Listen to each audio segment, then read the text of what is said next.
সম্মানীয় মিডিয়া বন্ধুসকল, আমি কাৰ্বি আংলং ভোজপুৰী সমাজ হয় যোৱাকালি খেৰণী যিখিনি ঘটনা হৈছে তাক আমি তীব্ৰ ভাষাৰে গৰিহণা জনাওঁ আৰু যিসকল দুষ্কৃতিকাৰী এই ঘটনা লিপ্ত হৈ আছে তেওঁলোকে অতি শীঘ্ৰে গ্ৰেপ্তাৰ কৰি তেওঁলোকক গ্ৰেপ্তাৰ কৰিব লাগে আৰু শাস্তি দিয়াৰ ব্যৱস্থা কৰিব লাগে।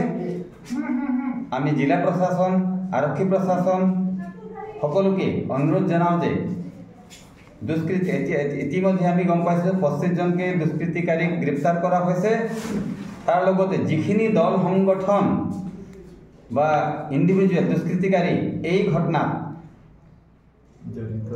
প্ৰটেষ্ট কৰি অহা SDC কেছৰ সদস্যসকলৰ ওপৰত আক্ৰমণ চলাইছে তেওঁলোকক কোনোৰূপে আমি ছাপোৰ্ট নকৰোঁ, কোনোৰূপে মাফ নকৰোঁ আৰু তেওঁলোকে শাস্তি পাব লাগে সেইটোৱে আমি লগতে আমি যিসকল দল সংগঠন আজি প্ৰটেষ্ট কৰিছে তেওঁলোকক এটা অনুৰোধ জনাওঁ যে শান্তি সম্প্ৰীতি বনাই ৰাখে যেন। আৰু যেহেতু পৰীক্ষা হায়াৰ ছেকেণ্ডেৰী আৰু মেট্ৰিক পৰীক্ষা চলি আছে, যান বাহনৰ যিখিনি বন্ধ হৈছে, ছাত্ৰ ষ্টুডেণ্ট কমিউনিটি যিখিনি কষ্ট পাইছে সেইবাবে তেওঁলোকক অনুৰোধ জনাওঁ যে পৰীক্ষা দিব আহি আছে যিসকল ছাত্ৰ ছাত্ৰী তেওঁলোকে কোনো ধৰণে কষ্ট নাপায় আৰু বজাৰত বা যিখিনি ঠাইত যিখিনি অপ্ৰীতিক ঘটনা হৈ আছে সেইটো যাতে নহয়।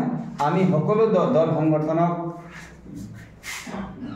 আমাৰ কাৰ্বি আংলং ভোজপুৰী সমাজৰ সহযোগ জনাওঁ। আমি সহযোগ কৰিম, কোনো ধৰণে সহযোগ যি ধৰণে সহযোগ আমি কৰিম যাতে কোনো অপৰাধী দুষ্কৃতিকাৰী বাচি নাযায়। লগতে খেৰণীৰ সকলো লগত বা কাৰ্বি আংলং সমগ্ৰ ৰাজ্যক আমি আহ্বান জনাওঁ যে শান্তি সম্প্ৰীতি বনাই ৰাখক। কাৰ্বি আংলঙত বহুত দিন মূৰত আমি শান্তি দেখা পাইছোঁ, এই শান্তিটো যাতে আকৌ ব্যাধিত নহয়। তেখেতসকলৰ দুটা দাবী আছে। এটা হ'ল যি ইতিমধ্যে আপুনি ক'লে যে এটা হৈ গ'ল সেইখিনি বাকীখিনিক এৰেষ্ট কৰিব লাগে যিখিনি দুষ্কৃতি আছিল, আৰু এটা হ'ল যে এভিকশ্যনৰ কথা ক'লে, সেইটো বিষয়ে আপোনালোকে কি ক'ব? আজি আমাৰ KSA আৰু ভোজপুৰী সমাজ আৰু বিভিন্ন দল সংগঠন লৈ DC অফিচত এটা মিটিং হৈছিল। DC মেমে নিজেই কৈছে, মানে আমাৰ উপায়ুক্ত, যে আমাৰ মিটিঙতে এটা আলোচনা হৈছে যে যিহেতু PGR এভিকশ্যনটো কৰিব লাগে পৰ্যাবৰণ বচাই ৰখাৰ কাৰণে বহুত দৰকাৰ, কিন্তু একেদিনেতো এভিকশ্যন কৰা সম্ভৱ নহয় আৰু যিসকল লোকক এভিকশ্যন কৰা হ'ব তেওঁলোকক কিবা এটা অল্টাৰনেটিভ এটা ব্যৱস্থা গ্ৰহণ কৰিব লাগে। এইটো অলপ টাইম লাগিব আৰু সেইটো এটা ডিউ প্ৰচেছ দিহে হ'ব। যদি যিসকল তাত বসবাস কৰি আছে তেওঁলোকক যদি কিবা এটা অল্টাৰনেটিভ আমি ছাপোৰ্ট কৰোঁ।